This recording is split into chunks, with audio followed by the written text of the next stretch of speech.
Welcome back to our podcast. I'm the Disturbed Southern Belle. And I'm the gentleman. This week we're going to be discussing some folklore of France and some very interesting tales that come from there. As usual, we're going to just hit on some of the high ones because, as we know, France is an old country and there are a lot of creepy things in there, and that we may cover on a later episode because I found a lot of really interesting stories about it. But the first one we're going to talk about is The Man in the Iron Mask, which most people have probably heard of, seen movies, read books, poems, whatever. You've probably at the very least heard of it. So the Man in the Iron Mask, and he died in November 19th of 1703, and he was an unidentified prisoner of state, which is someone who is normally imprisoned for their political activity, which of course during that time was something that happened all the time. Yeah. We all know that, treason, whatever. You said something negative against the king, you'd be thrown in jail. He was imprisoned during the reign of King Louis XIV, and he was held in custody for 34 years by the same jailer and was in 4 different French prisons. Well, that's impressive. That is very impressive. And he was even held in the Bastille, which everybody knows is a very famous fortress in France. So, he was, moved even around. More impressive. It is. Now, his burial certificate bore the pseudonym Miracoli, which led many 19th century historians to say that he was the Italian politician, I'm going to try my best on this name, Ercole Antonio Mattioli. Now, his true identity, however, remains a mystery. Even though it was debated extensively by historians, his possible true identity has led to, of course, numerous books, articles, poems, plays, and even movies. One of the oldest theories that was proposed by the famous philosopher and author Voltaire, he claimed that the prisoner was an older, illegitimate brother of King Louis, which is something that a lot of people think. Yeah. Now, that's never been proven. Nobody knows. So there's very little that's actually known about this man. And what little is known is based on documents that have surfaced during the 19th century. And what was said in these documents was that he was only a valet and that he was jailed for what he had seen and what he knew and what he was employed to do before his arrest. Well, all right then. Exactly. So it would leave even more mystery. Like, what did he see? What did he hear? Did he hear just perfectly vague? Yeah, exactly. So my assumption would be that he heard something from the king or somebody higher up. You know what I'm saying? But who he is, no one still to this day does not know for sure. So legend says that no one has ever saw his face. Now, that was as it was hidden by a mask of black velvet, which was later misreported by Voltaire as an iron mask. However, official documents state that he was only made to cover his face when he was transported between the different prisons he stayed in. So, who knows? We don't know if we know some people saw his face, of course. Whoever covered it. But after that, we really don't know. So, the earliest surviving records of the masked prisoner are from July 19, 1669. And they are from King Louis's minister, the Marquis de la Vue. And he sent a letter to say the prisoner would be arriving in a month or so to the governor of the prison that he was going to originally.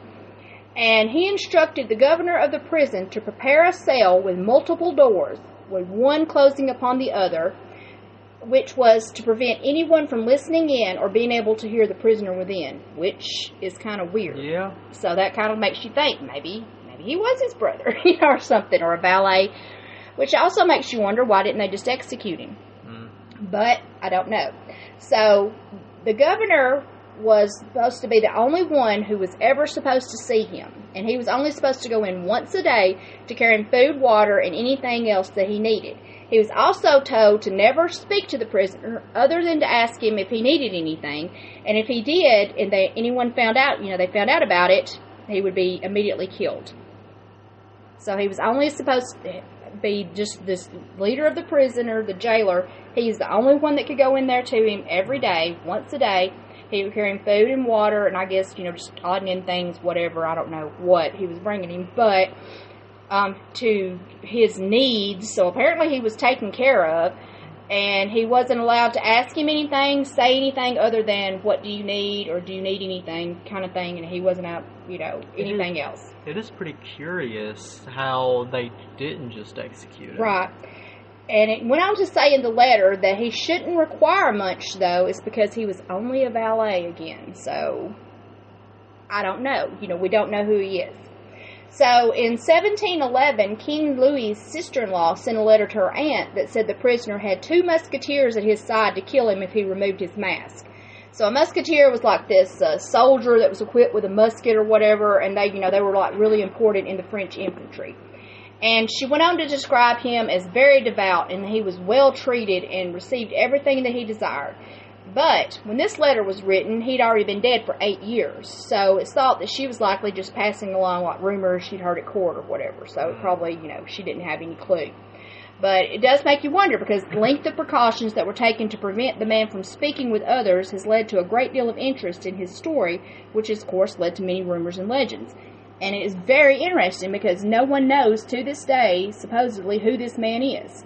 What's funny about this is that the rumors that people believe could be worse than the truth. Yeah, I mean, who knows? It could lead to more trouble than the truth would. I mean, it's very, very strange.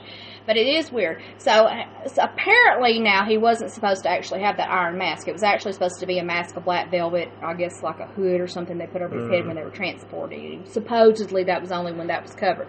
But he was only seen by the jailers, so I guess nobody probably ever really did see his face, because he was the only one that ever went in there with him, and it had all these doors.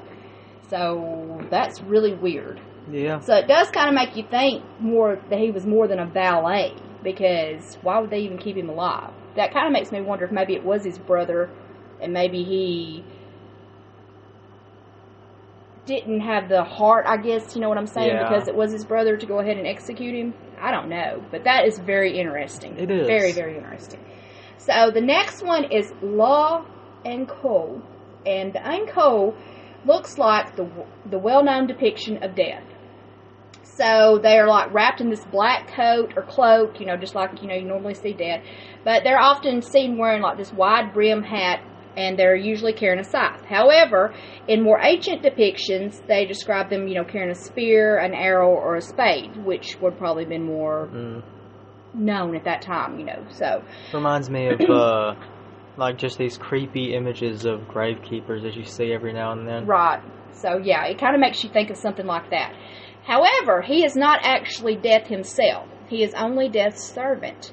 So he's a gravedigger. Sorta, but do not let that make him seem safe. He is said to be approximately 8 feet tall, so he is huge.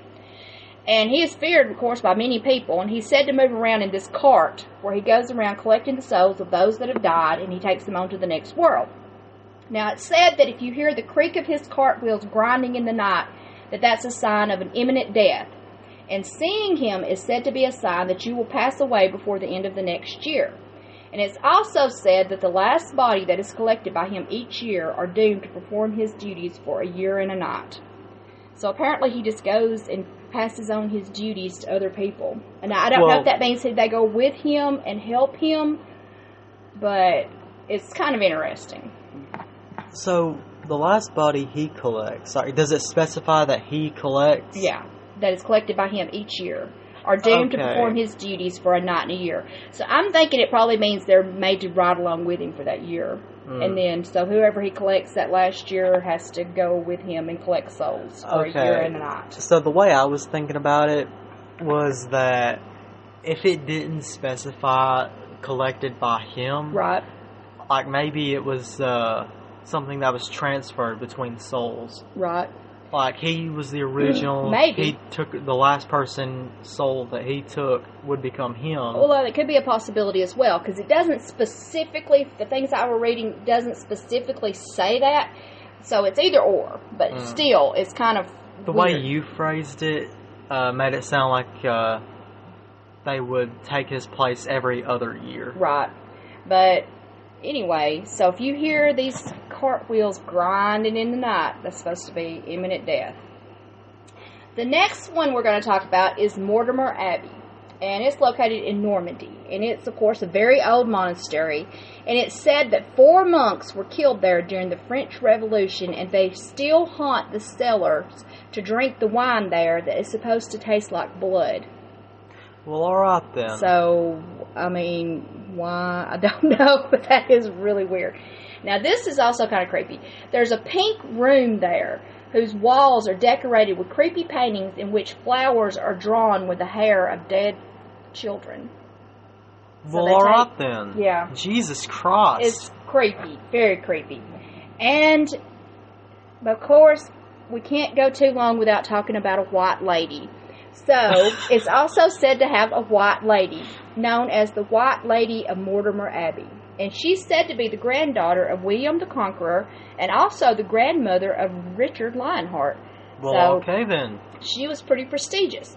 Now, she's said to have died in 1167, and that even though she was buried in the Cathedral Saint Germain with other French monarchs, her spirit returned to the monastery where she was forced to stay for 5 years. Now, it's said if you see her and she's wearing white gloves, it's an omen of an upcoming birth or marriage. But if you see her wearing black gloves, your death will come within a year. So, you have to really, yeah. So, depending on what color gloves she's wearing. Now, apparently either a new life will be given to the world, or another life will be taken more from or less, yeah. So, that's also interesting. So, she was actually, would have been pretty high up in society if she was, the granddaughter of William the Conqueror and all that, Yeah. And the grandmother of, Richard Lionheart. So that's interesting too. Now, I don't know exactly what was supposed to have happened there that was supposed to be so bad where, why she was forced to stay there for 5 years or whatever, but apparently she still haunts the halls. Now, staying with Saint Germain, this one is actually very interesting. And this is the Count of Saint Germain. And he is this mysterious character from the 17th century. And he's like an adventurer, a musician, and he's multilingual, and he's like a traveler, and he's like been received in all these courts of various monarchs and whatever. And it's said that he liked to perform chemistry experiments with dyes, and he also performed diamond melting. Now, I'm not sure what in the world he would have been doing to do that. I'd have no clue. But he was said to be very evasive when anyone questioned him about his life or his identity. And he's also said to have such a talent for telling stories of ancient events with such brilliance that he soon gained a reputation of being an immortal and an alchemist. Now, this is backed up by a supposed meeting by one of his acquaintances that said he met him again later, 50 years after their last meeting, and that he had not aged a day and was not unchanged from their earlier meeting. And there are rumors that he is still alive today. The Immortal Alchemist. Yeah, so that one's actually kind of cool too. Now, I don't know, about the 50-year-ago meeting, what that actually happened or somebody just said that, but that is interesting anyway. Could have just been something someone said to fuel the flames of that particular rumor. Exactly, we don't know. So this one is the Marquel de Reyes, and he was a knight and companion in arms with the famous Joan of Arc. So in his youth, he was said to have lost his fortune, and then he was later accused of alchemy and demonic incantation, or the summoning of demons. But he did later confess to the accusation of assassinating 140 children in 1440. Well, okay then. Exactly. Now, why he assassinated them, I'm not sure, but my goodness, in 1 year he was supposed to have assassinated 140 children. At that point, it's more of a slaughter. That's not... It is. So, some historians believe he might even be linked to the character Bluebeard. Now, that's not... Seems more linked to the character Anakin. Yeah, really. I mean...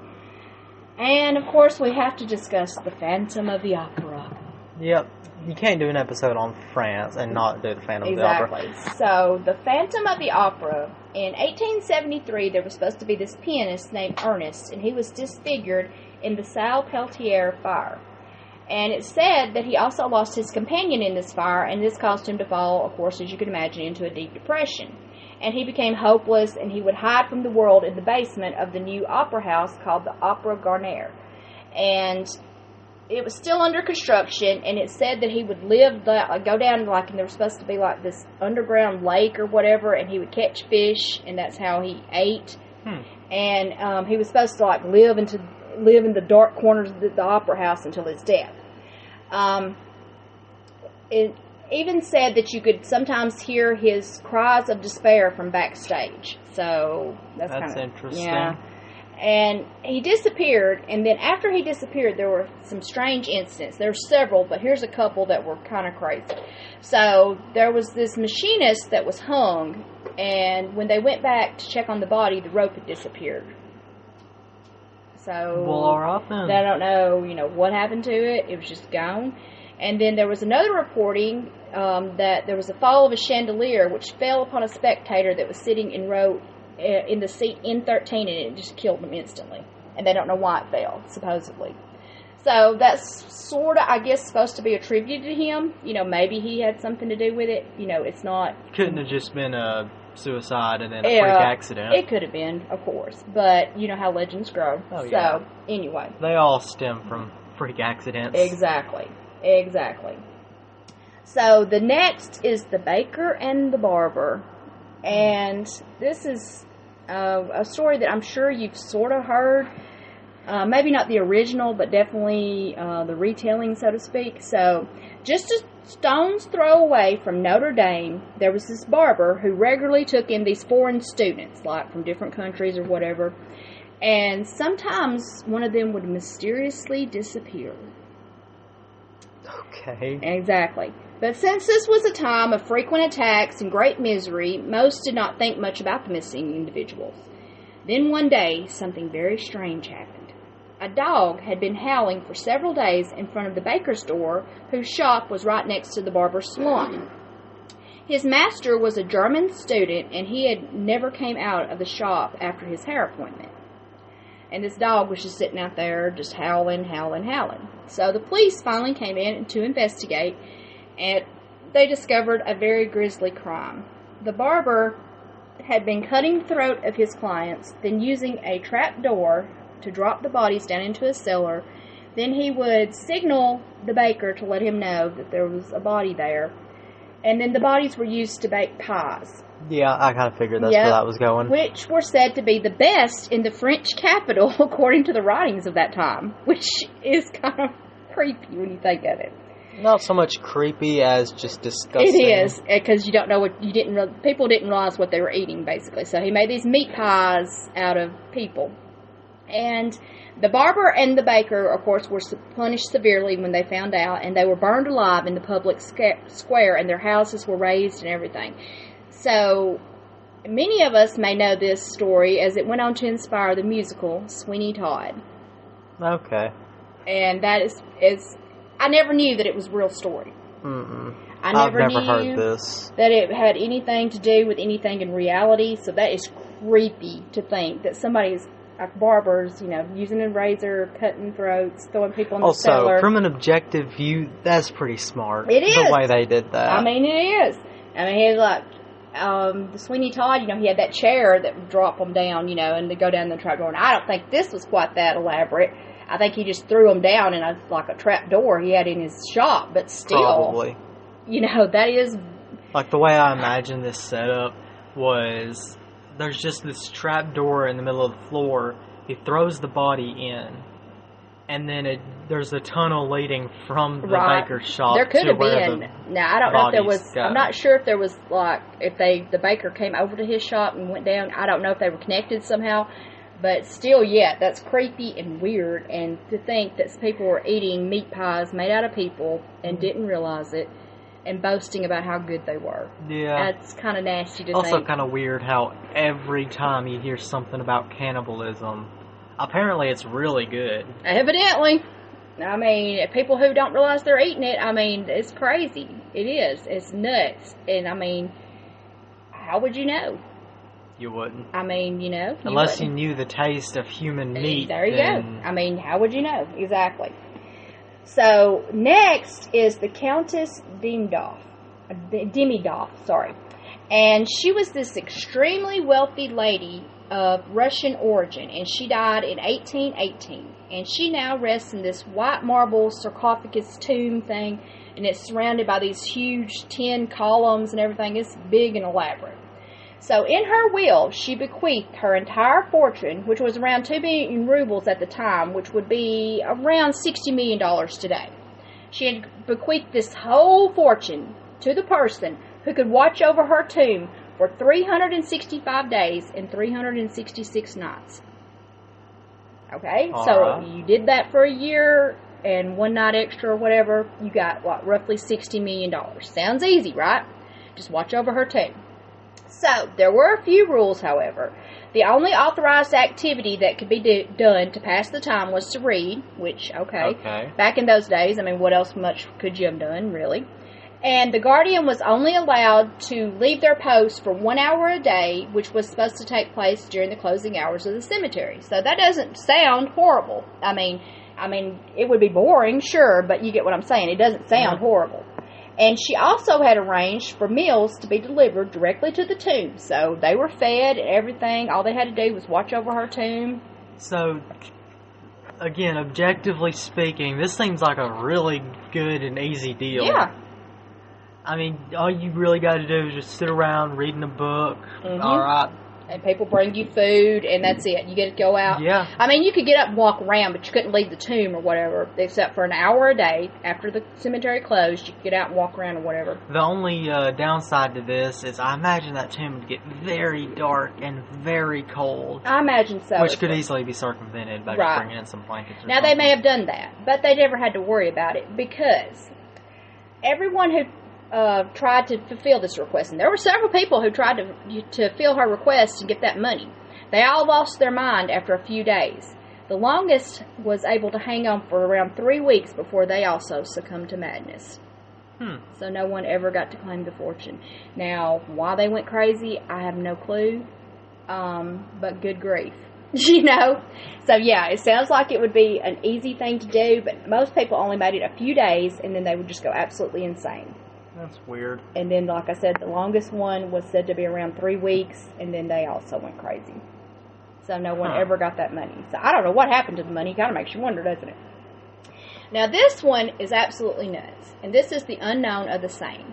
And at the end of the 18th century, a young woman's body was pulled from the Seine River in Paris, whatever. Okay, so this body was taken to the morgue, you know, hoping that somebody would claim it or whatever, and nobody ever did.